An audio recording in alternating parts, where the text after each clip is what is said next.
Have you ever thought just how boring or ridiculous news commentary is today? Welcome to the Real Jacks Podcast with Jim and Larry. The Real Jacks Podcast. From crime and politics to entertainment, you can expect something different. Now, let's get real, Jacks. Hey, welcome back to Real Jacks with Jim, Larry, and Crawfish. Today's special guest, Branden Parrish, country, southern rock solo artist. After Larry talks about the people that keep us on the air, absolutely, we're going to talk to Branden. He might even play some music for us. That's it. That's outstanding. So our ads, first one is Extreme Wings, my current employer. 4 convenient locations, family sports restaurant and grill, more than just wings. Tremendous Barbecue, open since 2007, 8927 Hurlong Road. Open 11 to 8, Tuesday through Saturday, and Sunday 11 to 3. Full barbecue menu. Everything homemade. They'll cater anything. They love first responders. Advanced Window Tent, 5024 Sunbeam Road. Over 26 years experience here. 3M Platinum Dealer, highest level of 3M dealer around. They tent vehicles, homes, and businesses. Secure One Protection Services, Jim's company. Hey, since 1986, your number one choice for personalized service in the security systems industry and discounts to first responders. 356-1111. There it is. There's the number. All right. D-Way Towing, Doug Dixon, 100 South Jackson Avenue. Phone number is 904-356-3929. I'll handle all your towing needs. Shannon Judge with Legends of Real Estate. Shannon Judge Real Estate at gmail.com. Her number is 904-200-8158. Bounceroo Fund, Mike Kellum, former JSO and friend, serving North Florida for over 15 years and over 10,000 parties. Bounceroo offers a large selection of inflatable hoppers, water slides, interactive games, concessions, and frozen drinks. They offer large event tents, tables, and chairs. They always discount to first responders, and they'll run race. If you rent on the weekend, you keep the whole weekend.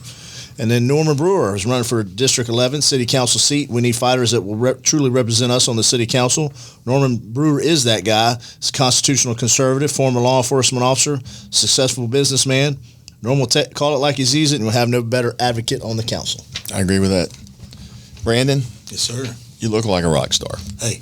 I don't know how good you are, but you look like you're good. I appreciate it. We'll start with that. Absolutely. Tell us about yourself.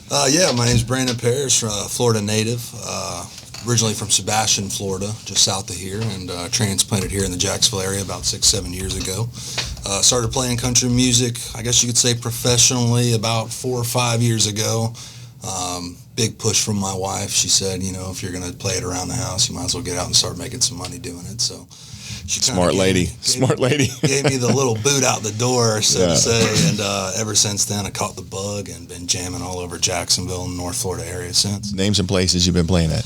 Been playing all over Jacksonville. One of my big spots over in Jack's Beach is Southern Kitchen, right there on 1st Street before you get to the new Margaritaville. Mm-hmm. Really great waterfront views, a good afternoon spot. I'll be playing there at least twice a month for the next upcoming months. You can catch me in the Uncorked Room from 8 to 11, and if you want to check out my specific dates, you can go over to my Facebook page at facebook.com/Branden Parrish Official for all of my upcoming dates. But yeah, man, I play pretty much all over. I just started hitting the Kingsland, Georgia market not too long ago at Ops Pizza up there.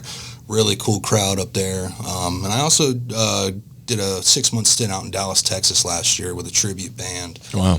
We did a Luke Combs tribute band. Cool. Kind of look like him a little bit. Yeah, a little bit. Yeah.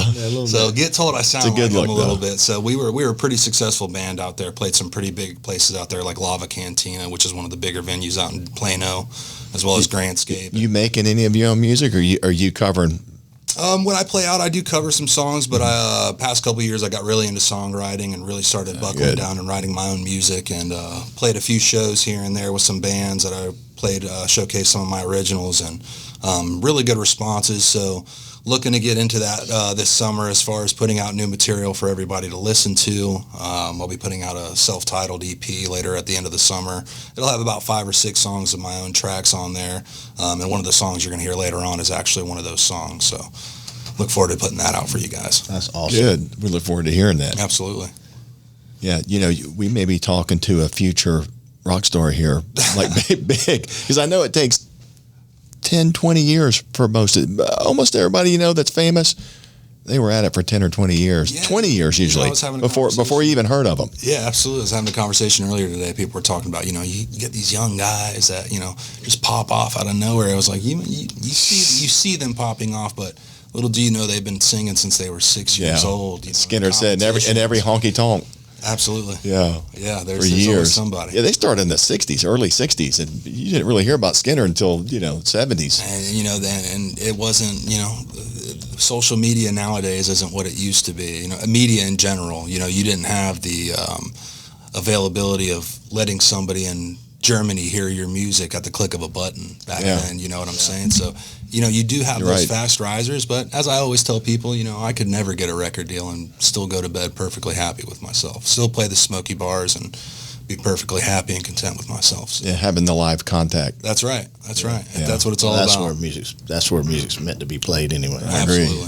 A lot of music today is so gerrymandered through, studio time, electronics and all that.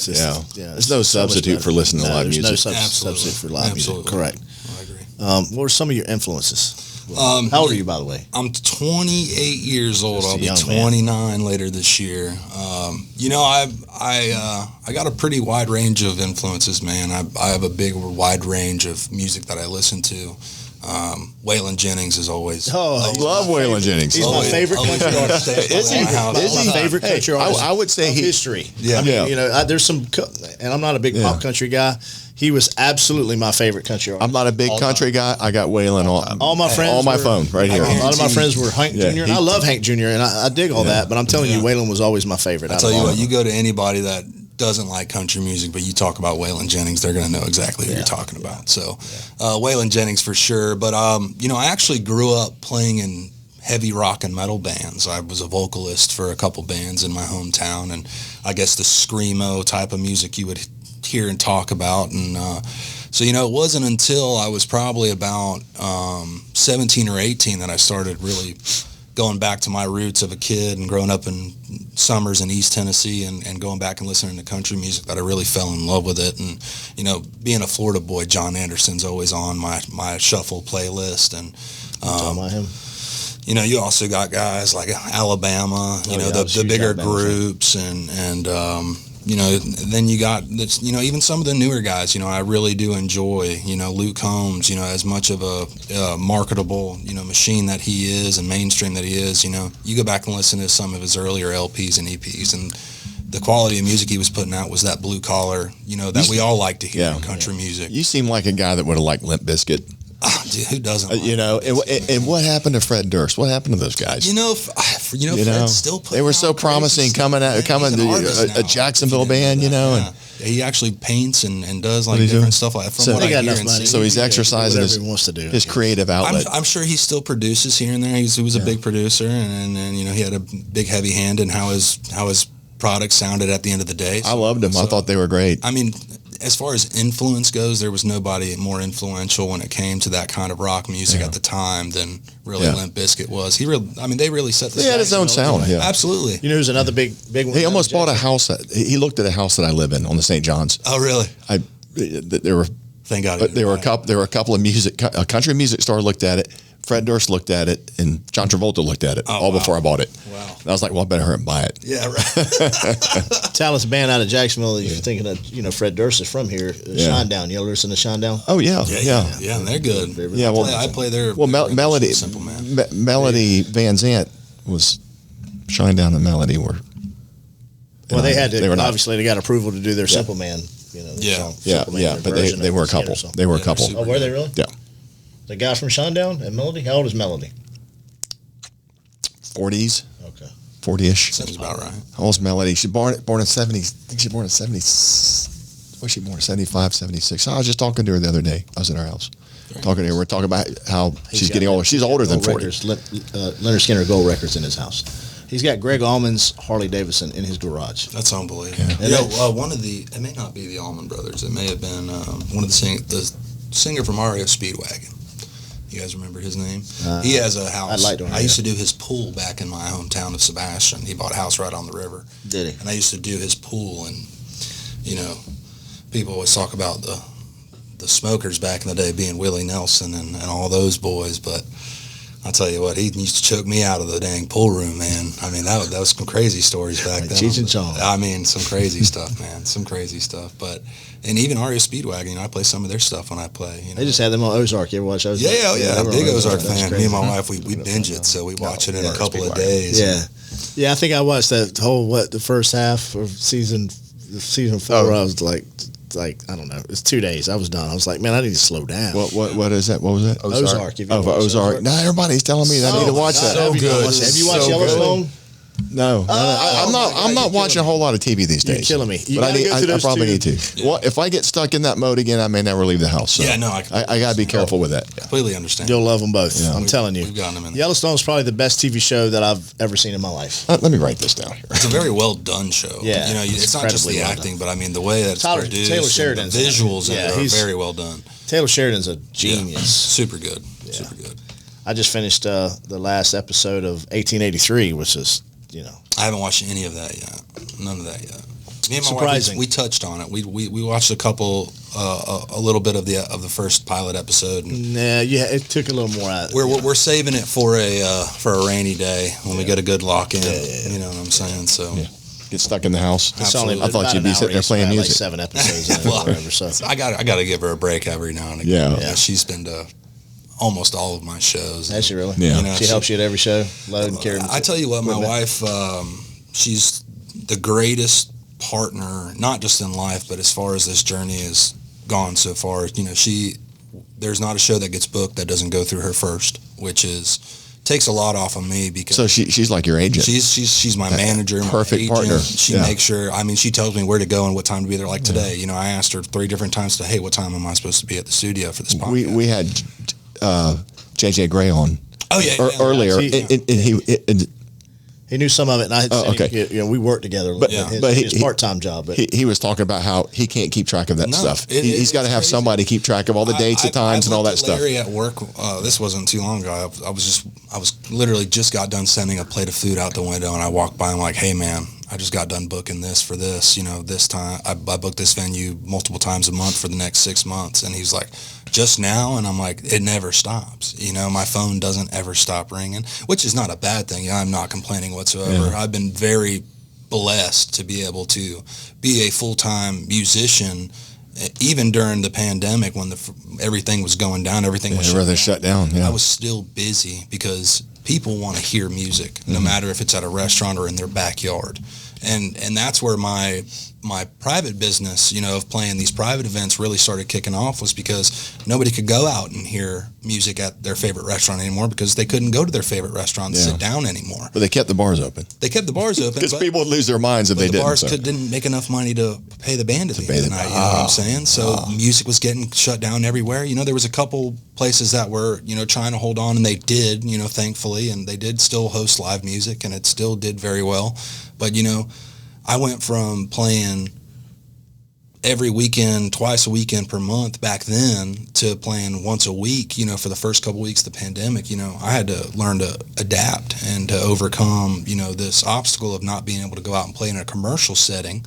So I started saying, you know what, let's start moving it private, and people want to have these parties that they're not supposed to be having. You know what I'm saying? They want to hear live music, and I started, putting a where people are gathering without a mask. Exactly. Nobody's wearing a mask. Yeah, it's in my truck. Yeah. And the neighbors got the curtain pulled back. He's on the phone going, I want to report a group of people having a party without a mask. Which the police, they want us to go in a parking lot of. At Kernan, the restaurant at Kernan. Yeah. They called one night and sent an officer. I said, hey, shooting there. We're not sending an officer up there to that. Good for you. We're not doing that. It's crazy. Good. Thank you. What a crazy Need y'all to time break it them was. up. Give me a break. But I just got some really cool news early this afternoon, and this is actually a first for me. I'm going to be playing my first, I guess you could say, arts and music festival this year. Dancing in the Streets is coming back this year in Neptune Beach. Yeah, good. So I just got the I've been to like 30 or 40 of them. Yeah, I'm from Atlantic Beach. This will be my first time attending and playing. So, cool. I just got the email. So I believe it's May 21st is the date of the event. And I will be going on from 12:30 to 1:15, opening up on the Orange stage. I guess Orange Peel stage, I think it's called. Okay. And that is that's cool because they only put decent acts out there. You know, I've looked at the past lineup. Mosquitoes played there. Very well known bands, local bands like Smokestacks played there a couple times, and a couple other really good bands that I've heard of around here. I think the Tuskegee Trucks was supposed to play one year. So yeah, I'm really excited to play. You'll get some good name recognition there. Hey, and everything's an opportunity. You know, I look at everything as an opportunity, whether it's a handshake in a store or a phone call or a private event or whatever it is. You know, I treat every occasion like the same, and it's worked out for me so far. So I continue to book these places out and getting out there, and like I said, I got that EP coming out this summer, and it's going to be my pride and joy. I'm really excited to get that out for everybody. So how do we get a copy of that when they come out? So when you get out, it'll be a digital. It'll be I'll have it out on all platforms: iTunes, Spotify, Amazon Music. Okay. Apple. And then Apple Music, absolutely. Really? Okay. So I'll go through it. You don't have to meet certain criteria to get on with Apple? It's you have to have a verifiable page identification of who you are, and then you go through it. Whatever distribution company you go through, there's private ones, and then there's bigger ones that you can privately contract to send your music out. You know, I try to keep it in. Where are you recording at? There's a studio up in St. Mary's, Georgia. I'm going to be recording at, I think it's actually more in the Kingsland area, but Stan Martell Studios. Okay. Did he mention that today? No, he was talking about retro something. St. Augustine. In St. Augustine, retro. What's it called? The bar. No, it's a recording studio. Oh no, retro like something. He's got a studio. Retrophonics or something. Yeah, Retrophonics. Yeah, that's it. He's got a studio at his house, but he also mentioned maybe he was talking about playing in Kingsland or something like that. Anyway, so they have a studio up there in Kingsland. Yeah. Sam Martelli's actually used to be here in Jacksonville. Used to record. He had a studio here in Jacksonville and relocated not too far, but yeah, in the Kingsland, St. Mary's, Georgia. So we've been talking back and forth, and going to be getting a specific date down to get in there, and it'll be 5 to 6 songs and the songs are all, you know, they all hold substance. They're all very important to me, and they're more of a story about.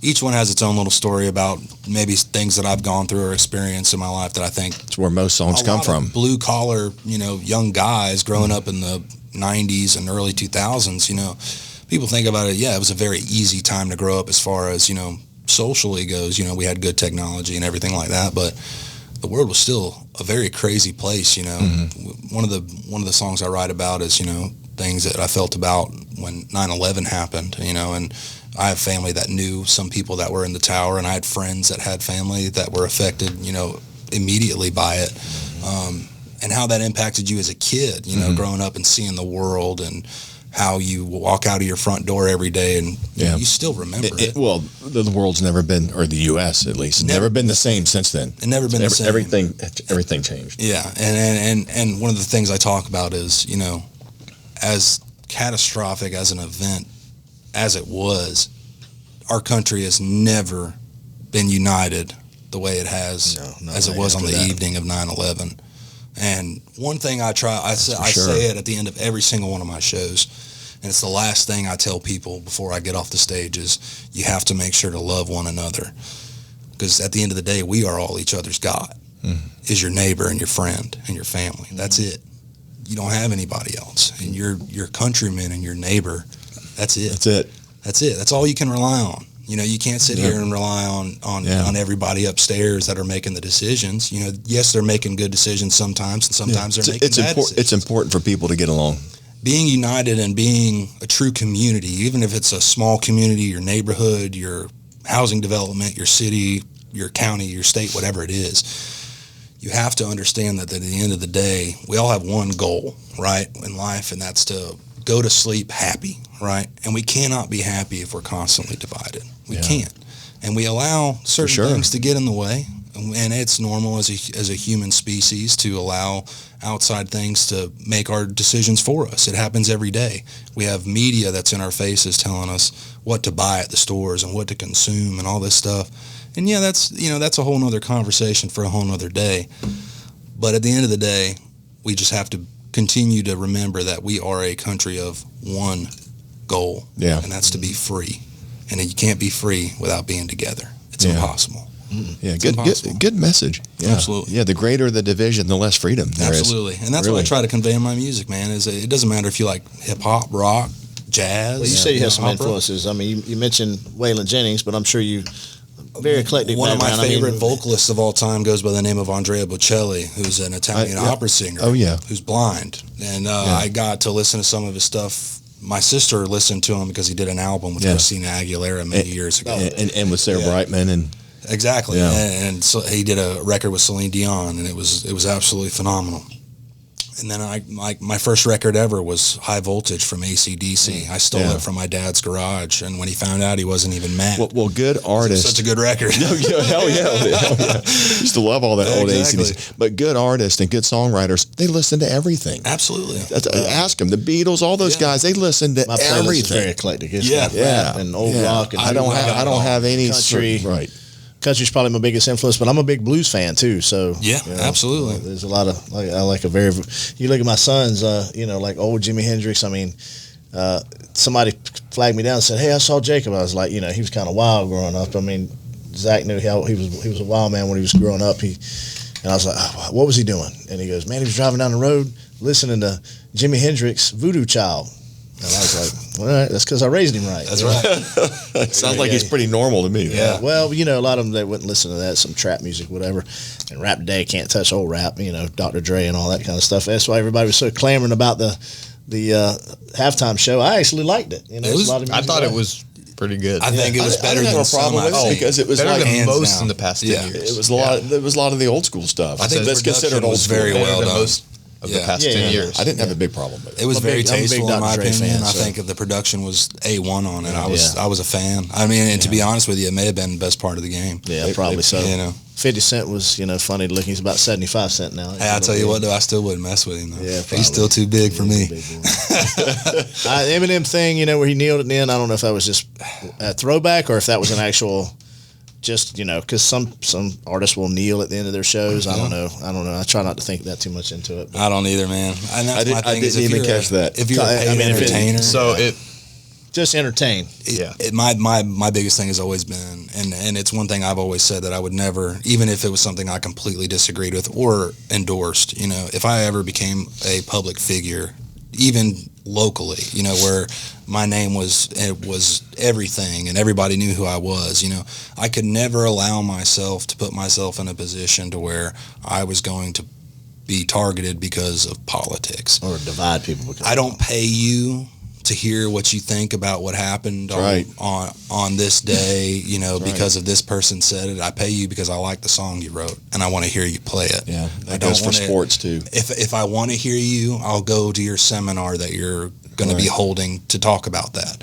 Other than that, if you're a public figure, if you're an athlete, an actor, a musician, a celebrity chef, whatever it is, don't mix the two. If you sell yourself as a product, it should be just yourself, not your opinions. Well, they run the risk of losing support, not followers, only that, whatever. but I mean, support and followers is one thing, but I grew up in a place and time where your name was still everything. Your handshake was your word, and that's the way that I still try to hold people to that standard.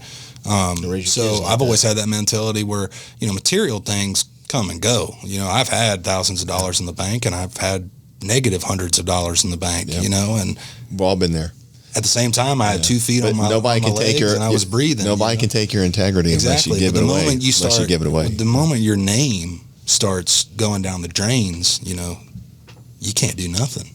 Nobody's going to do business with you. Nobody's going to associate themselves with you. Nobody's going to have your back because you've defamated your own character. Intentionally in some cases, so it's a very. And then there's haters out there, and then there's just haters that'll try to destroy people, and they'll try and flip scripts and trying to say, well, you said this, so yeah, I may have said it, but that's not what I meant. You know what I'm saying? Absolutely certain. So yeah, I mean that game is it's a slippery slope to be on. You're not what I expected though. I get that quite often. Yeah, you're 20. You're 28. 28 years old. I feel like I'm talking. You got a lot of wisdom. I had a good grandfather growing up. Yeah, really good. God bless him. Yeah, he needed it. We all needed a good leader growing up, or a good role model. Yeah. And sometimes it wasn't always apparent. Hey, mine. Don't get me wrong. I had two great. I had some good neighbors. That was awesome. Jacob, he followed my dad's lead more than mine. So. Yeah, my dad's a police officer. When you call been a police officer for almost 30 years now. He was retired and actually just went back in, and he's now on his second year back on the police force. Where at? Over there in oh my goodness, it's called Indian River Shores down in Indian River County. And in Florida. Yeah. So he retired and went back to the same agency? From Indian River County. Right. Okay. From the county sheriff's department. Mm-hmm. And then went back. Now he works for the police department in Indian River. The police department. Right, so he was a deputy, then they became police officer. And he did it all. He was a detective. He was a narcotics detective, school resource officer. You ever thought about doing that? I did for the very short amount of time. And it was a time where I did just at 2 years in the military, and I had the opportunity to get out, and I took it. And I was like, all right, well, I'm out. What am I going to do? And I was like, I had literally filled out paperwork to go to the police academy, and But you're doing what you love. It sounds like I could not picture myself doing anything else than what I'm doing right now. Yeah. And it falls back to that statement where like you're going to get a record deal one day. I just know it, and I could go to bed right now, and I could go to bed 20 years from now and not have a record deal and feel the same exact way. You're doing what you love. Because I'm doing what I love, and I got lights on, and I got food in my daughter's stomach. You know what I'm saying? I don't need fancy cars and big pieces of land and everything. You know, I'm also not poor by any means. You know, I'm doing pretty well for myself and have a good established business here. At 28. At 28 years old, and that's the thing is, you know, I never saw myself working for somebody else full time. You know, I've done it for many years, but at the end of the day, I wasn't happy with what I was doing. The moment I you'll be amazed at how far you may go from 28 and 20 years from now. Yeah, you'll be surprised. Who knows? Who knows? You'll be surprised. I'll be, and I'm sure no matter where I'll be perfectly happy either way. So. That's good. You gonna play some music for us? Yeah, absolutely. I've been over here fiddling with my phone. If anybody watches this episode, they're gonna go, "Why was he fiddling with his phone?" And it's because my phone will quit acting up. I was gonna start playing some of this. I got lots of Waylon Jennings on here. That'll work. Yeah. So this song I'm gonna play for you guys. As close to that as you can. He said it should pick up pretty good. So. This song I'm going to play for you guys, it's called Flame. This song is probably one of my favorites that is going to be on the new EP coming out later this year. The song's about a young guy like myself, growing up, finding himself, has a child and a wife, and you know he's at that age where he's got to figure it out. You know, he's got to, but he also knows at the end of the day, no matter what he does, he's got to do it 100%. And at the end of the day, nothing can blow out his flame because he's got his family right there beside him. So, without further ado, ladies and gentlemen, this one's called Flame. Here we go. Branden Parrish.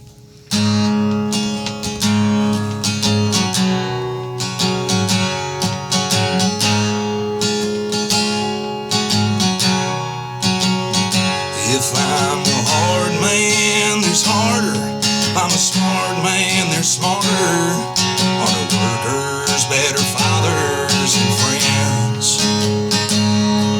But a down man's no option when your little girl is watching. Ain't no way you can blow out this flame. You gotta work, fight your demons, keep your woman from a leaving. When things go wrong, you take all the blame. Keep on trucking, and that pole keeps on bucking. You swallow your pride and the pain.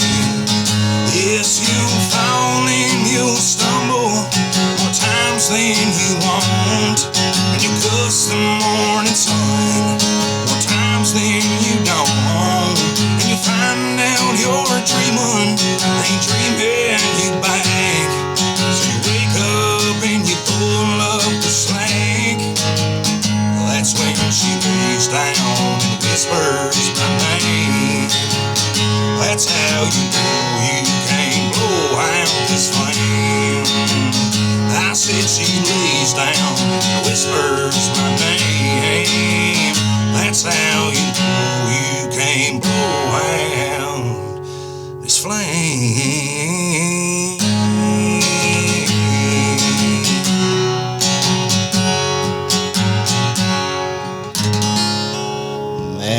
Wow. Just give him a little applause here. I need you to say, have you got that recorded on your phone anywhere where you can send it to me? Yeah, I can definitely send it to you. I'm going to send it to Norm. You know, he does promotions. Yeah, yeah. Yeah, hey, you're better than I thought you were going to be. I was like, wow. Thank you. This guy, hey. Jim says any kind of shit that's on his mind. You're better than I thought you were. I do. The old backhanded compliment. But hey, you need to get you a good promoter, man. Hey, we're working on it. You know, we definitely are. You're right. You need to get out there. Unusual sound too. Thank you. Your voice is really good. Very authentic. Thank you. I try to keep it traditional with a touch of modern in there. So. And you wrote the song. Yeah, that was actually one of the fastest songs. My wife left for work one morning, and she actually forgotten something, and by the time that she left, I literally just woken up and I had this idea in my head, and maybe I dreamed about it, I can't really remember, but it was just stuck in my head all morning long. And finally she had run out the door, and it was maybe 25 minutes, and she came back, and I was finishing up the last line of the song. It had kind of just flowed out, kind of just spilled out of my brain onto my phone. It flowed. And it just, word after word, it just sounded right and was falling into place. We just had that conversation. And she loves that song. What she did? You say she was? So she actually used to be a bartender and server for a long time. Pretty much she's done her whole adult life. And when the pandemic started, everything got shut down. She lost her job, and I lost my job that I was working at. And, I picked up doing music, and I was, keeping the lights on, like I'd said, and, keeping all the bills paid. And she was like, man, I got to figure out something I'm going to do. And I'm like, well, and I may have been sipping a little too much bourbon one night, but I had told her, if you could do anything in the world where you were your own boss, what would you do? And, she was like, well, I've always wanted to, design and print my own T-shirts. And I was like, all right. So a couple days later, we got some money together. We went down, we purchased her a bunch of equipment, all the software, brand new laptop, print machine, paper, printer, ink, the whole nine, everything that you could possibly need to get a T-shirt out the door. And get her in business. And she has taken and ran with it. She has done phenomenally well for just being 7 months into it. She has done very well for herself, building an online following, has her own Etsy shop now where she has multiple designs. She creates my own merchandise. I was about to say, is she the one making your shirts? So this is actually my first ever shirt that I had made for my music, which was about 4 years ago. She did not make these. Let's see the back. It's same as the front. I got you. Okay. She actually made a better design that I actually sold completely out of, or else I would be wearing it. We actually designed it for when I was playing out in Texas, and it was a more detailed design, and we had printed about 200 to 300 pieces of merchandise to take out there, and within the first trip we were sold out. So we've been with this new, you can't buy anything anywhere or get anything shipped to you in a certain amount of time. We've been kind of on back order on a couple things, but she's got her shop open for business, and you can find that on my Facebook page. All of my shirts you can only buy exclusively through her site. I don't sell them on my page. They only So I can't give you money when we're working together, and you can't make me one? You can contact my wife on her Facebook page, though, and I guarantee you she'll get you set up and everything you need. I promise you. I'm going to get on your page. Absolutely. When I get home. So you've got your own Facebook music page. Got my own music page, and then she's got her own business. And again, all of my merchandise can only be bought exclusively through her site to help promote and build her business. Tell us again when your EP is expected to be released. It's going to be expected at the end of the summer. We're expecting the end of August, beginning of September, maybe mid-September at the latest, to get it pushed for the fall and winter. And then the beginning of next year, I'm going to be putting together a little East Coast tour to promote the album.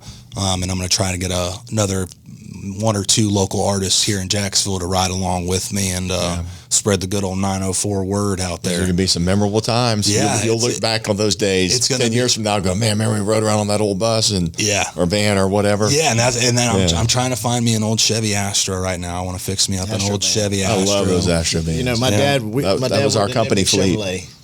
So for 42 years, and I worked there 11 years before I went on the sheriff's office, worked in the warehouse and worked my way up, learned the counter. But my dad had, he'd have a demo because he was he was the parts manager, so he was there literally, like I said, 42 years. So he had to take home a demo. And I remember I used to ride to work with him. He had some other cars, but forever when they had the Astrovans, he loved driving Astrovan. He had an Astrovan the whole time. And they smoked the tires, man. You can't. We used them for our fleet years ago when they were popular, and I was like, man, this little thing will smoke the tires. You got to make sure they work. Yeah. Yeah. Got some grip on them. Yeah, they did. For sure. And that V6, right? The 4.3. Yeah. Yeah, so we'll be up and down the coast sometime early next year. So. All right, well, keep us updated. Definitely will. All right, if y'all Thank you for having you, we appreciate you coming on. I appreciate you guys having me, man. This was awesome.